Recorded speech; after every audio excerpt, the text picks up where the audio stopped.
السلام علیکم ورحمۃ اللہ وبرکاتہ۔ بسم اللہ الرحمن الرحیم، نحمدہ ونصلی ونسلم علی رسولہ الکریم، اما بعد۔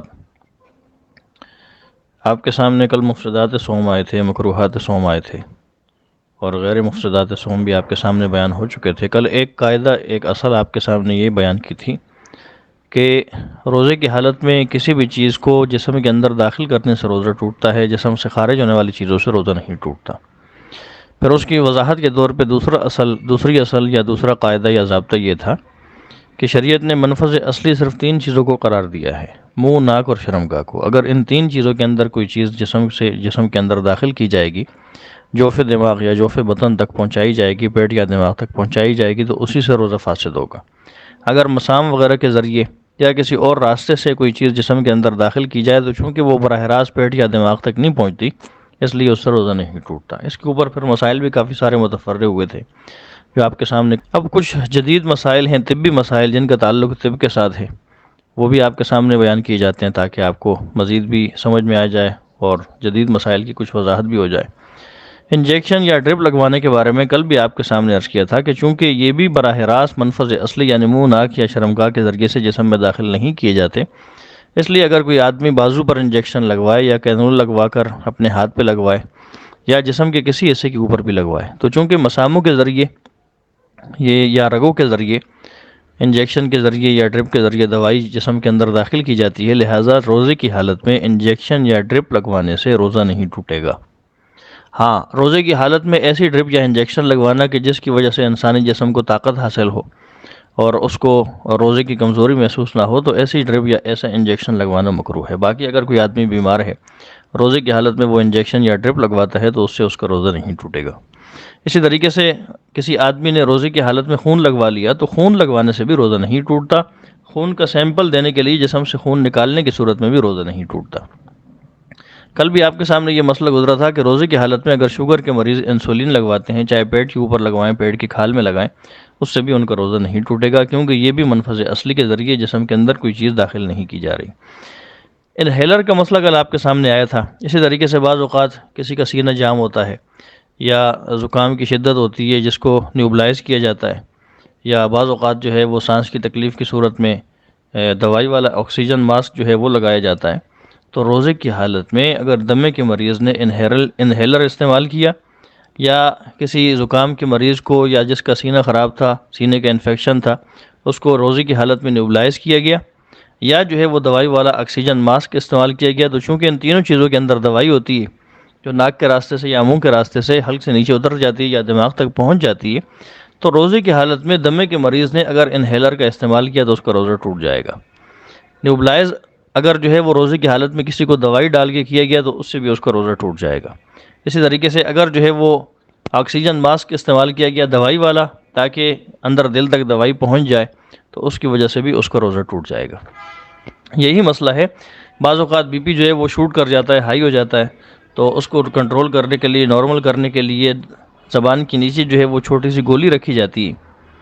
تو اگر روزے کی حالت میں یہ گولی جو ہے کسی کی زبان کے نیچے رکھی گئی تو چونکہ اس کے ذرات یا اثرات حلق سے نیچے اتر جاتے ہیں، دل تک پہنچ جاتے ہیں، تو اس کی وجہ سے بھی روزے کی حالت میں اس طرح زبان کے نیچے گولی رکھنے سے بھی روزہ ٹوٹ جائے گا۔ تو مسئلہ کیا ہوا؟ روزے کی حالت میں انہیلر، نیوبلائزر یا دوائی والے آکسیجن ماسک کا استعمال روزے کو توڑنے کا سبب بنے گا۔ ہاں، اگر نیوبلائز کیا گیا ہے لیکن اس میں دوائی نہیں ڈالی گئی، یا ماسک لگایا گیا آکسیجن والا لیکن اس میں کوئی دوائی نہیں ڈالی گئی، تو پھر روزہ نہیں ٹوٹے گا۔ اسی طریقے سے روزے کی حالت میں انڈوسکوپی کروانا، انڈوسکوپی کی جو ہے وہ کیا ہوتا ہے کہ ایک کیمرہ جو ہے وہ تار والا ہوتا ہے چھوٹا سا، جس کو منہ کے راستے سے دوائی یا پانی وغیرہ جو ہے وہ لگا کے پیٹ یا آنتوں یا دل تک جو ہے وہ پہنچایا جاتا ہے، اور جسم کے جو اندرونی حصہ ہوتا ہے اس سب کو جو ہے وہ پھر اسکرین کے اوپر اس کیمرے کی مدد سے دیکھا جاتا ہے۔ تو چونکہ جہاں تک منہ سے، جہاں سے اس کیمرے کو گزارنا ہوتا ہے وہاں دوائی وغیرہ لگائی جاتی ہے یا پانی وغیرہ جو ہے وہ لگایا جاتا ہے تاکہ آسانی سے کیمرہ اندر چلا بھی جائے، واپس بھی آ جائے، تو چونکہ دوائی وغیرہ اور پانی وغیرہ حلق سے نیچے اتر جاتے ہیں تو روزے کی حالت میں انڈوسکوپی کروانے کی وجہ سے روزہ ٹوٹ جائے گا۔ اسی طریقے سے بعض اوقات جو ہے وہ دل کے مریض روزے کی حالت میں انجیوگرافی کرواتے ہیں۔ دیکھیں انجیوگرافی کیا ہوتی ہے کہ پہلے تو یہ ہوتا تھا نا کہ اگر کسی کے دل کا خدا نہ خواستہ وال بند ہو گیا تو اسٹنٹ ڈالنے کے لیے اس کا باقاعدہ طور پر سینہ چاک کیا جاتا تھا، آپریشن کیا جاتا تھا۔ اب کیا ہوتا ہے کہ انجیوگرافی کے اندر جو ہے وہ یہ ہوتا ہے کہ ہاتھ کی کسی رگ جو ہے اس کے اندر جو ہے ایک تار ڈال دی جاتی ہے، اور وہ تال جو ہے وہ سیدھا جاتی ہے دل تک، اور دل کی جو شریانیں یا رگیں بند ہوتی ہیں یا ان میں جو ہے کچھ خون وغیرہ یا میل کچیل جمع ہوتا ہے اس کو وہ صاف کر دیا جاتا ہے۔ تو چونکہ یہ جو منفذ اصلی یعنی منہ، ناک یا شرمگاہ، ان تین منافذ میں سے کسی منفذ سے جو ہے یہ تار نہیں گزاری جا رہی بلکہ رگ کے ذریعے سے دل تک پہنچائی جا رہی، تو اس کا بھی وہی حکم ہے جو انجیکشن کا ہے، جو مسام کے ذریعے کوئی چیز جسم میں داخل کرنے کا ہے۔ لہٰذا روزے کی حالت میں اگر خدا نخواستہ کسی کو انجیوگرافی کی جو ہے وہ کروانا پڑ گئی تو اس کی وجہ سے اس کا روزہ نہیں ٹوٹے گا۔ اسی طریقے سے بعض اوقات جو جگر کے مریض ہوتے ہیں جن کو ہیپاٹائٹس سی وغیرہ ہوتی ہے تو وہ ڈائلیسس جو ہے وہ کرواتے ہیں۔ تو ڈائلیسس کا مطلب کیا ہوتا ہے؟ گردے کی صفائی ہوتی ہے، اور جو پانی وغیرہ پیٹ کے اندر جمع ہوا ہوتا ہے یا گردوں کے اندر ہوتا ہے اس کو صاف کر دیا جاتا ہے، واش کیے جاتے ہیں گردے۔ تو روزے کی حالت میں ڈائلیسس جو ہے وہ کروانے سے بھی روزہ نہیں ٹوٹتا، کیونکہ ڈائلیسس کرنے میں بھی جسم کے اندر جو ہے وہ منافذ اصلی کے سے جو ہے کوئی بھی چیز داخل نہیں کی جاتی۔ اچھا، روزے کی حالت میں کورونا ٹیسٹ جو ہے وہ کروایا جاتا ہے۔ اس کی مختلف صورتیں ہوتی ہیں، کورونا ٹیسٹ کے جو ہے وہ مختلف طریقے ہوتے ہیں۔ ایک تو جو ہے وہ PCR ٹیسٹ ہے، روئی کا جو ہے وہ ٹکڑا ہوتا ہے جو مریض کی جو ہے وہ ناک کے پچھلے حصے میں ڈالا جاتا ہے۔ ناک کے اندر جو رطوبت وغیرہ ہوتی ہے، جو گیلا پن ہوتا ہے، وہ اس روئی کے اندر لگ جاتا ہے، اور پھر جو ہے اس روئی کو نکال کے اس کا ٹیسٹ کیا جاتا ہے۔ تو اس میں عموماً جو ہے اس روئی کے اوپر کوئی دوائی وغیرہ لگا کے ناک کے اندر داخل نہیں کیا جاتا، ناک کے اوپر تک نہیں لے جایا جاتا۔ تو اس طرح جو ہے اس کا اگر سیمپل لینے کے لیے ناک کی رطوبت جو ہے وہ لی گئی ہے تو اس سے اس کا روزہ جو ہے وہ نہیں ٹوٹے گا۔ دوسرا جو ہے ایک طریقہ کورونا ٹیسٹ کا جو ہے وہ یہ ہوتا ہے کہ مریض کے منہ جو ہوتا ہے یا اس کا جو حلق ہوتا ہے اس سے جو ہے وہ لعاب وغیرہ حاصل کرنے کے لیے ٹیسٹ کیا جاتا ہے۔ تو اگر جو ہے وہ حلق یا جو ہے وہ مریض کے منہ کے اندر جو ہے وہ چپ یا وہ ڈنڈی سے ڈالی گئی اور اس کے اوپر جو ہے کوئی دوائی وغیرہ نہیں لگائی گئی تو ایسی صورت میں بھی اس کا روزہ جو ہے وہ نہیں ٹوٹے گا۔ ایک صورت ہوتی ہے اینٹی باڈی ٹیسٹ۔ وہ کیا ہوتا ہے کہ مریض کا جو ہے وہ خون لیا جاتا ہے، بلڈ ٹیسٹ کیا جاتا ہے، اور پھر اس کو چیک کر کے دیکھا جاتا ہے کہ اس کے خون کے اندر جو ہے وہ کورونا کے اثرات ہیں یا نہیں۔ تو ان تینوں صورتوں میں روزہ نہیں ٹوٹے گا۔ روزہ وہاں ٹوٹے گا جہاں ناک کے پچھلے حصے تک روئی وغیرہ یا کوئی اسٹک ڈالی جائے، یا جو ہے وہ حلق سے نیچے تک جو ہے کوئی اسٹک وغیرہ ڈالی جائے اور اس میں دوائی وغیرہ لگائی گئی ہو، پھر اس کے بعد ڈالا جائے تو پھر روزہ ٹوٹے گا۔ اگر خشک روئی ڈالی گئی یا خشک جو ہے اسٹک ڈالی گئی اور اس سے حلق کی رطوبت یا ناک کی رطوبت جو ہے وہ لے لی گئی اور اس کا ٹیسٹ کیا گیا تو اس صورت میں روزہ نہیں ٹوٹے گا۔ ایک اور مسئلہ ہے کہ روزے کی حالت میں خدا نخواستہ اگر جو ہے کسی مرد کو اس کی شرمگاہ میں پیشاب والی نلکی جو ہے اس کے لگانے کی ضرورت پڑ گئی، بعض لوگ ایسے ہوتے ہیں جو چلنے پھرنے سے معذور ہو جاتے ہیں تو ان کو پیشاب کی نلکی جو ہے وہ لگائی جاتی ہے، چھوٹے پیشاب کی، تاکہ ان کی یہ جو حاجت ہے یہ ان کے بیڈ پر لیٹے لیٹے ہی پوری ہو جائے۔ تو پھر وہ جو بیگ ہوتا ہے پیشاب والا وہ بھر جاتا ہے تو اس کو تبدیل کر لیا جاتا ہے۔ بہرحال روزے کی حالت میں اگر مرد کی شرمگاہ کی اگلی شرمگاہ میں نلکی وغیرہ ڈالی گئی تو اس سے روزہ نہیں ٹوٹے گا، کیونکہ جو مرد کی اگلی شرمگاہ ہے اس کا براہ راست پیٹ کے ساتھ تعلق نہیں۔ لیکن اگر عورت کی اگلی پیشاب کی جگہ میں اس کی شرمگاہ میں خشک جو ہے وہ نلکی ڈالی گئی اس سے تو اس کا روزہ نہیں ٹوٹے گا۔ ہاں، اگر اس نلکی کے اوپر جو ہے کوئی دوائی وغیرہ لگائی گئی، اس کے بعد جو ہے وہ نلکی اس کی اگلی شرمگاہ کے حصے میں ڈالی گئی ہے، تو چونکہ عورت کی اگلی شرمگاہ کا تعلق براہ راست پیٹ کے ساتھ ہوتا ہے، مثانے کے ساتھ ہوتا ہے، تو ایسی صورت میں اگر جو ہے وہ دوائی براہ راست اس منفذ اصلی سے اندر گئی تو روزہ ٹوٹ گیا، کیونکہ شرمگاہ بھی تو تین منافذ میں سے ایک منفذ ہے۔ تو اگر گیلی نلکی یا دوائی لگا کر اس نلکی کے اوپر اس کے جو ہے وہ شرمگاہ کے اگلے حصے میں داخل کیا گیا پیشاب وغیرہ کے ارادے سے، تو ایسی صورت میں اس کا روزہ ٹوٹ جائے گا۔ ہاں، اگر نلکی خشک کو پھر لگائی گئی تو پھر روزہ نہیں ٹوٹے گا۔ تو یہ چند جدید مسائل تھے۔ اسی طریقے سے روزے کی حالت میں اگر کوئی عورت الٹرا ساؤنڈ کرواتی ہے یا جو ہے وہ ایکس رے وغیرہ کرواتی ہے تو چونکہ اس میں بھی ایک جو الٹرا ساؤنڈ کیا جاتا ہے عموماً جو ہے وہ پیٹ کے اوپر سے ہی کیا جاتا ہے، اور سی ٹی اسکین اگر کیا جاتا ہے تو وہ بھی سر کے اوپر سے جو ہے وہ کیا جاتا ہے، تو ایسی صورت میں روزہ نہیں ٹوٹتا۔ تو روزے کی حالت میں الٹرا ساؤنڈ بھی کروا سکتی ہیں، روزے کی حالت میں ایکس رے بھی کروا سکتے ہیں، روزے کی حالت میں MIR ٹیسٹ بھی کروا سکتے ہیں، روزے کی حالت میں CT اسکین بھی کرا سکتے ہیں، تو ان تمام صورتوں سے روزہ نہیں ٹوٹتا۔ بس یہ یاد رکھنے کی چیز ہے کہ ہر وہ ٹیسٹ کہ جس میں کوئی دوائی یا پانی لگا کر منافذ اصلی میں سے کسی منفذ کے اندر داخل کیے جائے جو براہ راست پیٹ یا دماغ تک پہنچ جائے تو اس سے روزہ ٹوٹے گا، ورنہ جو ہے وہ روزہ نہیں ٹوٹے گا۔ دوسرا یہ کہ رمضان المبارک کے مہینے میں عورتوں کو کچھ مخصوص مسائل سے جو ہے وہ واسطہ پڑتا ہے۔ مثلا یہ کہ بعض عورتوں کو رمضان المبارک کے مہینے میں ظاہر ہے جس طریقے سے ہر مہینے ماواری آتی ہے، حیض آتا ہے، تو اس طریقے سے عورتوں کو رمضان المبارک کے مہینے میں بھی حیض آتا ہے، مینسز ہوتے ہیں۔ تو حیض کی حالت میں عورتوں کے لیے روزہ رکھنا جائز نہیں ہے۔ جو ہر مہینے ماہواری آتی ہے، مینسز ہوتے ہیں، تو حیض کی حالت میں، مینسز کی حالت میں رمضان المبارک کا روزہ رکھنا جائز نہیں ہے، بعد میں ان روزوں کی قضا کی جائے گی۔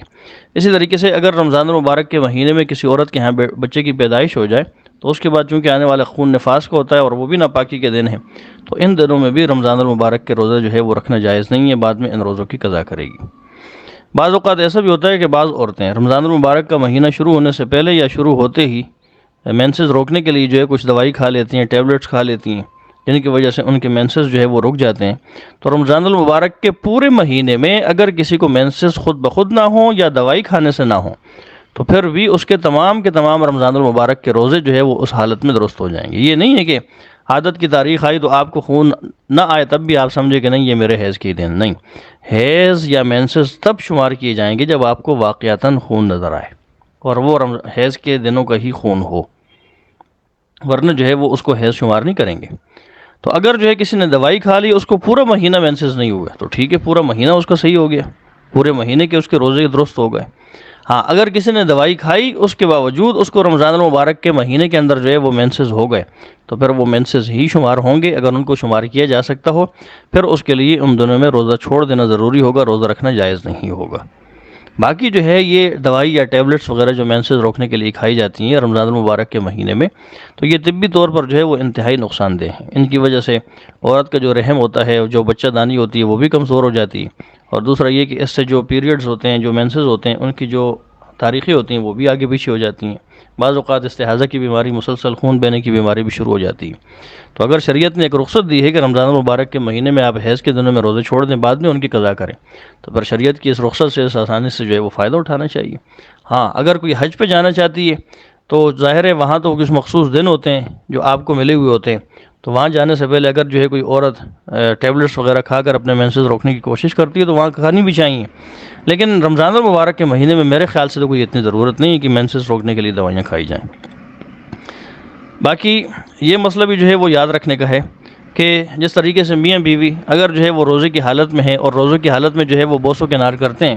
تو اگرچہ اس سے روزہ نہیں ٹوٹتا، لیکن جس شخص کو اپنے نفس کے اوپر قابو نہ ہو اس کے لیے رمضان المبارک کے روزے کے دوران اپنی بیوی سے بوس و کنار ہونا جائز نہیں ہے۔ حتی الامکان اس کو اپنے آپ کو بچانا چاہیے۔ اگر کسی شخص نے رمضان المبارک کے مہینے میں روزے کے دوران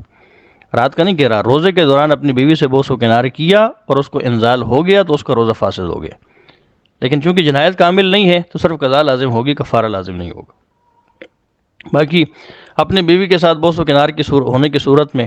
اگر جو ہے وہ کسی کا لعاب دوسرے کے منہ میں چلا گیا، حلق سے نیچے اتر گیا تو روزہ ٹوٹ گیا، قضا لازم ہوگی، کفارہ لازم نہیں ہے۔ تو روزے کی حالت میں بیوی سے بوس و کنار ہونے سے جو ہے وہ اجتناب کرنا چاہیے۔ باقی ساتھ لیٹنا، کھانا پینا، آپس میں ہنسی مذاق کرنا جو ہے یہ ساری چیزیں جائز ہے، لیکن اس صورت میں جب اپنے نفس کے اوپر کنٹرول ہو۔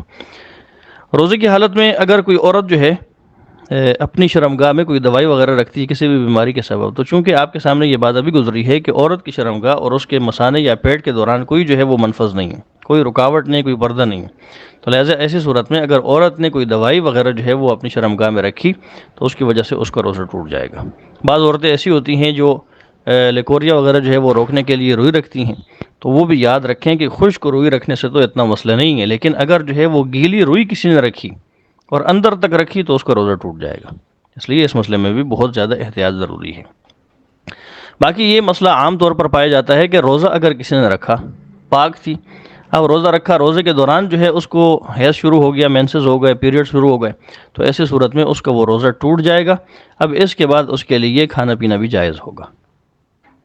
روزے کے دوران اگر کسی کے مینسز شروع ہو جائیں تو روزہ ٹوٹ گیا۔ بعض عورتیں یہ سمجھتی ہیں کہ کسی کے اگر 12 بجے کے بعد یا 2 بجے کے بعد مینسز شروع ہوں تو پھر اس کو وہ اپنا روزہ جو ہے وہ جاری رکھنا چاہیے۔ یہ بالکل جہالت والی بات ہے۔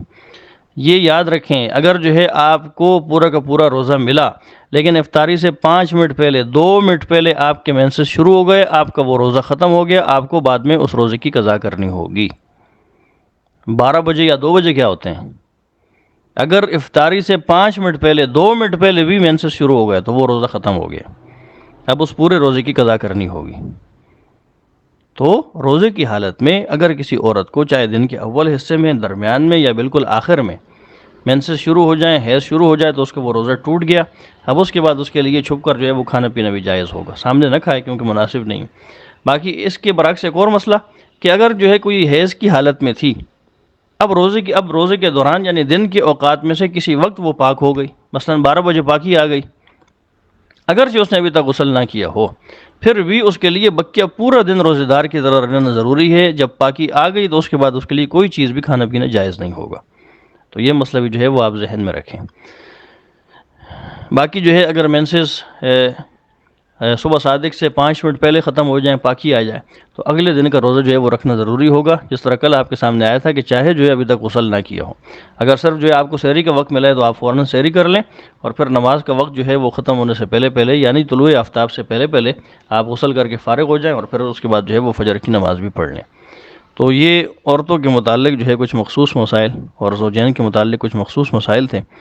جو اس آڈیو میں آپ کے سامنے ذکر کیے گئے۔ اس کے بعد ایک اہم مسئلہ ہے تراویح کا، کہ رمضان المبارک کے مہینے کی ایک خاص عبادت جو ہے وہ تراویح کی ہے۔ اللہ کے رسول صلی اللہ علیہ وسلم نے جو ہے وہ ارشاد فرمایا، ان اللہ تبارک و تعالی فرض صیام رمضان علیکم وسننت لکم قیامہ فمن صامہ وقامہ ایمانا واحتسابا خرج من ذنوبہ کیوم ولدتہ امہ۔ سنن نسائی کی یہ روایت ہے کہ اللہ کے رسول صلی اللہ علیہ وسلم نے ارشاد فرمایا کہ اللہ تعالیٰ نے رمضان کے روزے تم پر فرض کیے ہیں، اور میں نے رمضان کا قیام یعنی رات کی تراویح تمہارے لیے سنت قرار دی ہے۔ لہٰذا جو شخص بھی رمضان المبارک کے روزے رکھے اور رمضان کی رات کو تراویح کی صورت میں قیام کرے ایمان کی حالت میں اخلاص کے ساتھ، تو وہ گناہوں سے ایسے پاک صاف ہو کر نکلے گا جیسے اس دن تھا جس دن اس کی ماں نے اس کو پیدا کیا تھا، جنا تھا۔ تو اتنی بڑی یہ عبادت ہے۔ ایک حدیث میں یہ آتا ہے من قام رمضان ایمانا واحتسابا غفر له ما تقدم من ذنبہ، کہ جس شخص نے رمضان المبارک کے مہینے کے اندر ایمان کے ساتھ اور اخلاص کے ساتھ جو ہے وہ قیام کیا، تو ایسی صورت میں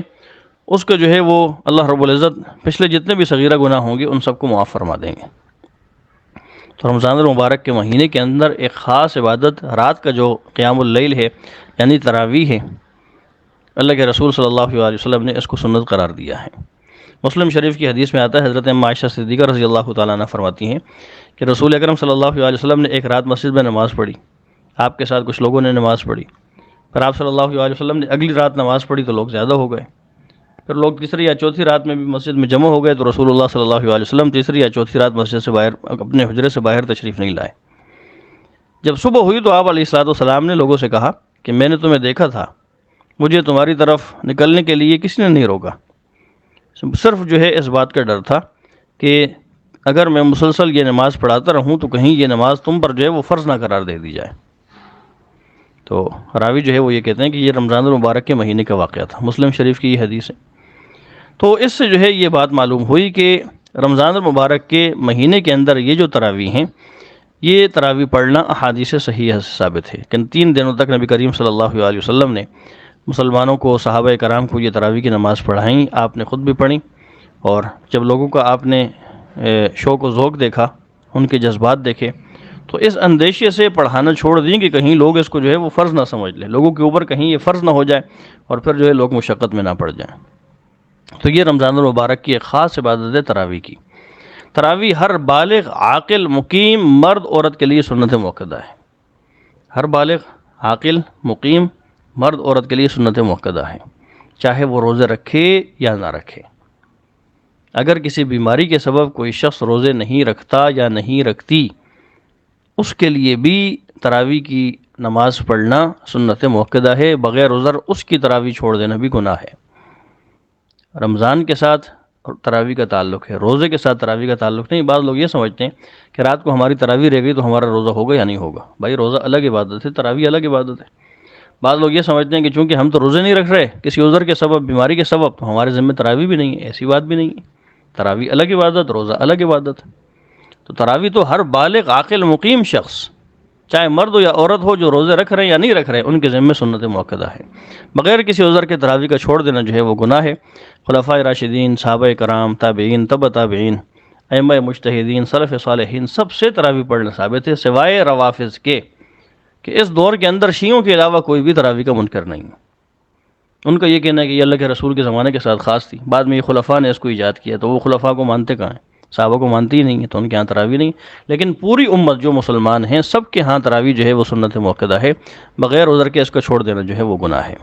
سفر میں اگر موقع ہو تو تراویح پڑھ لینا بہتر ہے، اگر موقع نہ ہو تو چونکہ سنت موقدہ ہے چھوڑ بھی سکتا ہے مسافر آدمی۔ باقی مردوں کے لیے تراویح کی نماز جماعت سے پڑھنا سنت کفایہ ہے،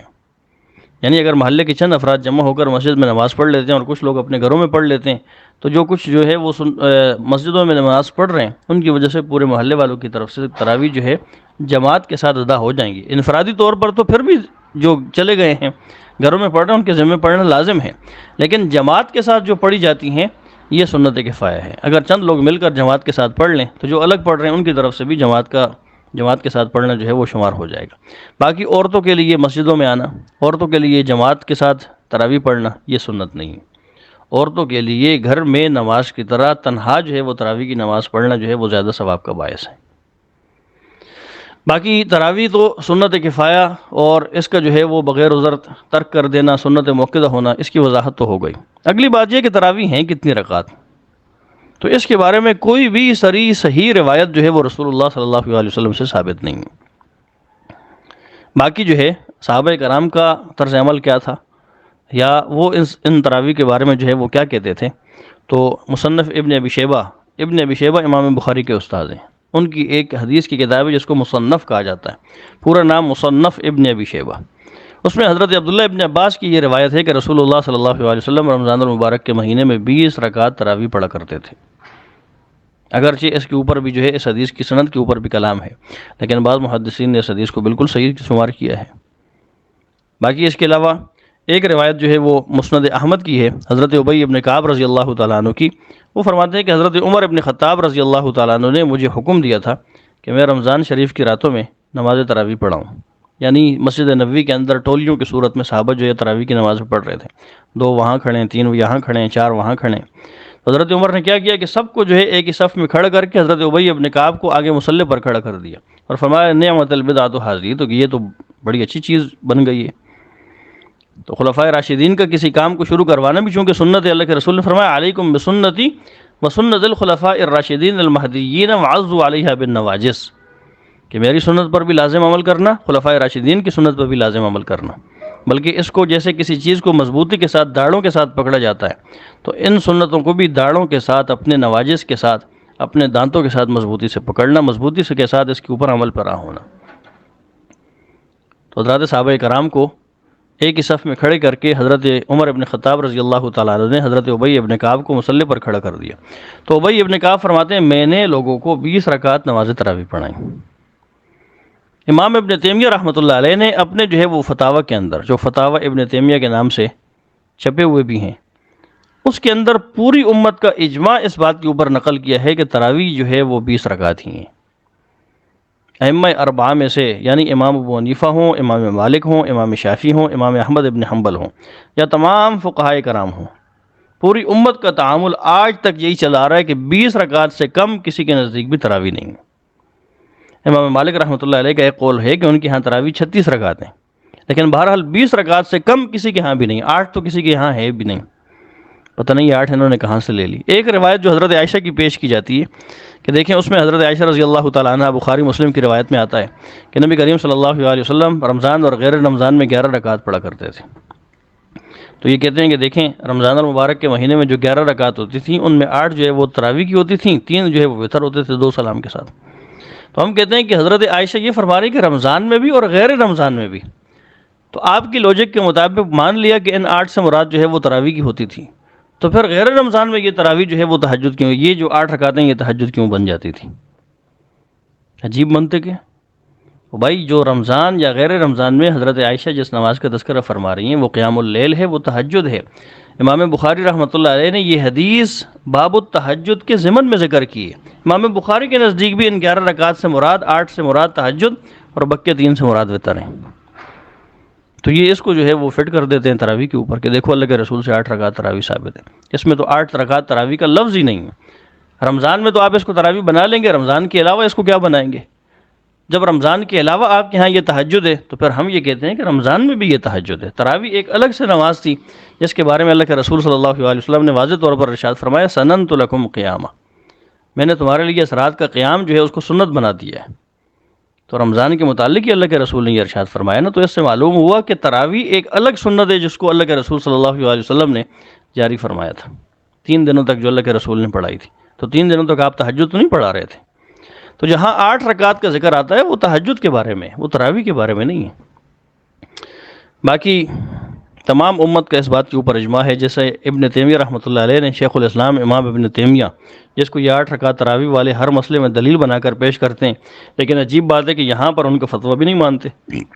تسلیم ہی نہیں کرتے. تو پوری امت کے ہاں تراویح 8 رکعات نہیں ہے، 12 رکعات ہی ہیں. اگر کسی کی عادت 8 کی ہے تو اس کی 8 رکعت ادا ہو جائیں گی، 12 رکعت چھوڑ دینے کا گناہ ہوگا، 12 رکعت اس کی رہ جائیں گی. باقی یہ کوئی ایسا مسئلہ نہیں ہے کہ جس کے اوپر جھگڑا کیا جائے. اگر جو ہے وہ کوئی 8 پڑھتا ہے اپنی سہولت کے مطابق تو وہ 8 پڑھے، جو 20 پڑھتے ہیں تو ان کو ہی اصل جو ہے وہ ثواب ملے گا. اور رمضان المبارک کے مہینے کے جو روزے ہیں ان کی نورانیت جو ہے اسی تراویح سے حاصل ہوگی. جو آدمی تراویح پڑھتا ہے اور اگلے دن روزہ رکھتا ہے اس کے روزے کے اندر نور پیدا ہوتا ہے. جو آدمی تراویح چھوڑ دے اگلے دن کا روزہ رکھے وہ خود محسوس کرے گا کہ وہ نورانیت نہیں ہے جو تراویح پڑھ کر روزہ رکھنے کی ہے، اگرچہ دونوں الگ الگ عبادات ہوں. باقی ختم القرآن کے موقع تراویح کے اندر جو ہے وہ 1 مرتبہ قرآن کریم جو ہے وہ ختم کرنا سنت ہے. تراویح پورے مہینے کی جو ہے وہ پڑھی جاتی ہیں.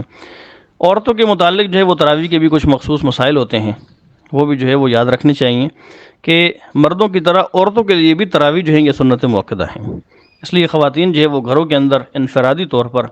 تراویح کی جو ہے وہ نماز کا اہتمام کریں. عورتوں کا جماعت کے ساتھ تراویح کی نماز ادا کرنا مکروہ تحریمی ہے، کیونکہ ظاہر ہے یہ ایک سنت نفل ہے اور نفل کی جماعت ہوتی نہیں ہے، نفل کی جماعت مکروہ تحریمی ہوتی ہے. خواتین کا تراویح کے لیے مسجد جانا صحیح نہیں ہے.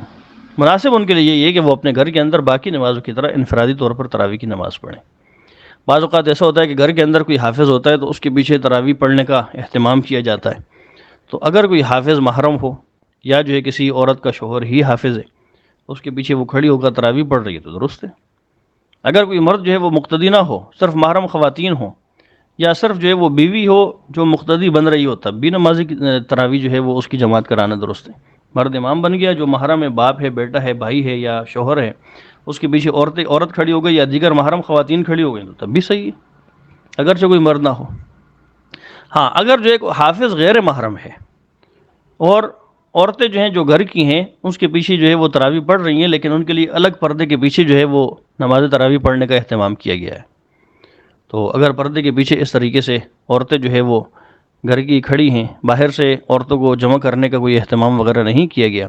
اور پردے کا بھی جو ہے وہ مکمل خیال رکھا جاتا ہے تو پھر اس کی بھی گنجائش ہے.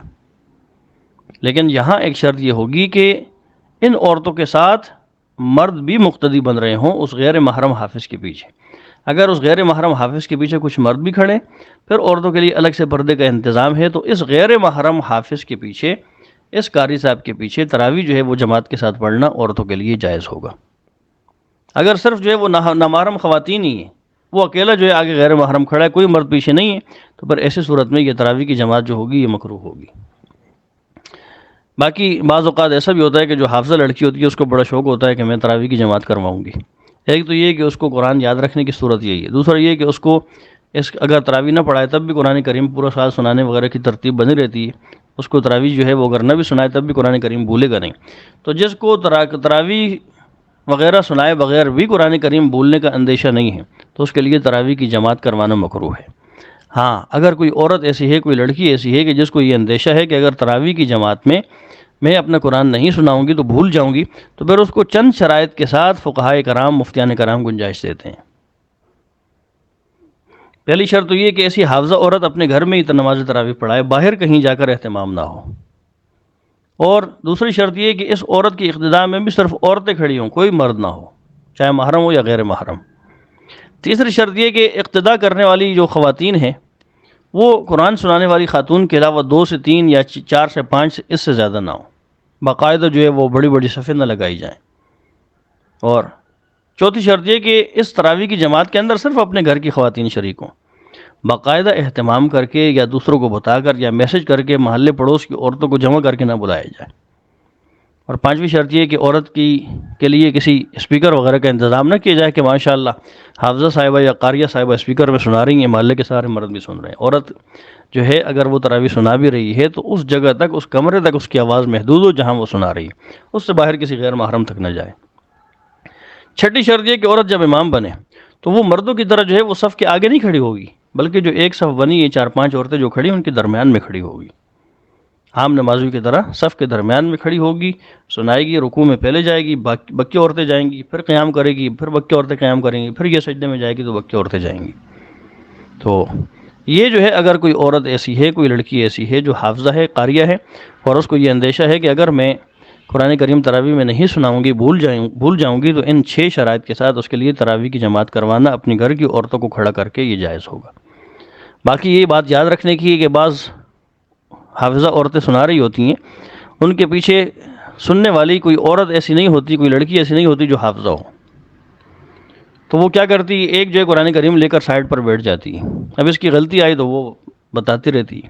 تو یہ یاد رکھیں، خارج صلاۃ سے لقمہ لینے کی صورت میں نماز فاسد ہو جاتی ہے۔ اگر اس کے بھولنے پر جو سائڈ پر بیٹھ کر قرآن کریم سے دیکھ کے سن رہی ہے اور اس کی غلطی اس کو بتا رہی ہے اور یہ اس کی غلطی لے بھی رہی ہے، تو اس کی اپنی نماز بھی گئی، جو پیچھے کھڑی ہیں 5-6 ان کی نماز بھی گئی، کیونکہ خارج صلاۃ سے لقمہ لینے کی صورت میں امام کی نماز فاسد تو مقتدیوں کی نماز بھی خود بخود فاسد۔ تو اگر جو ہے کوئی سننے والی حافظہ نہیں ہے تو الگ سے کسی کو نہ بٹھائیں، بلکہ جہاں سے بھول جائیں اس 1-2 آیت کو چھوڑ کے آگے پڑھ لیں، جب آپ سلام پھیریں گی تو قرآن کریم کے اندر دیکھ لیں، اور جب اگلی تراویح شروع کریں تو آگے پڑھنے سے پہلے جو رکعتیں، جو آیتیں رہ گئی تھیں پہلے وہ پڑھ لیں، پھر آگے شروع کر دیں۔ خارج صلاۃ سے لقمہ نہیں لے سکتی۔ اگر جو ہے وہ پڑھا بھی رہی ہیں ان 6 شرائط کے ساتھ تو اہتمام اس چیز کا کریں کہ پیچھے سننے والے بھی کوئی حافظہ ہو جو نماز میں شامل ہو، وہ آپ کو لقمہ دے۔ باقی اگر جو ہے وہ تراویح وہ پڑھا رہی ہیں اور درمیان میں جیسے اس کو ایام شروع ہو گئے تو ظاہر ہے جب روزے چھوڑ دیے تو اب نماز پڑھنا بھی جائز نہیں ہے۔ پھر جو باقی عورتیں پیچھے کھڑی تھیں وہ اپنی انفرادی جو ہے وہ تراویح پڑھتی رہیں گی، یہ جب حیض سے پاک ہو جائیں گی پھر سے جو ہے جہاں سے چھوڑا تھا وہاں سے آگے شروع کر دیں گی۔ باقی عورتیں جس طریقے سے رمضان المبارک کے روزے جو ہے وہ چھوڑ دینے کی صورت میں ان کی قضا کرتی ہیں، لیکن تراویح جو رہ گئی ہیں ان کی قضا نہیں ہے۔ جس طرح بقیہ نمازیں جو مینسس کے دنوں میں رہ جاتی ہیں ان کی قضا نہیں ہوتی حرج کی وجہ سے، تو اسی طریقے سے رمضان المبارک کے مہینے کی جو تراویح رہ جاتی ہیں ان کی قضا بھی نہیں ہے۔ صرف جو روزے رہ گئے روزوں کی قضا ہے، باقی فرض نمازوں کی قضا نہیں ہے، تراویح کی قضا نہیں ہے۔ تو یہ عورتوں کے متعلق تراویح کے کچھ مخصوص مسائل ہیں جو آپ کے سامنے ذکر ہوئے۔ کل انشاءاللہ اعتکاف کے فضائل، مسائل اور رمضان المبارک کی کچھ مخصوص عبادات جیسا کہ صلاۃ و تسبیح ہو گئی یا لیلۃ القدر کی عبادات ہو گئیں یا دیگر جو ہے کچھ عبادات ہو گئیں، وہ کل انشاءاللہ آخری سبق میں آپ کے سامنے آ جائیں گی، اور کل انشاءاللہ اللہ تعالیٰ کے فضل و کرم سے یہ کورس اپنے اختتام کو پہنچ جائے گا۔ اللہ رب العزت اپنی برگاہ میں قبول فرمائے۔ وما علینا الا البلاغ المبین۔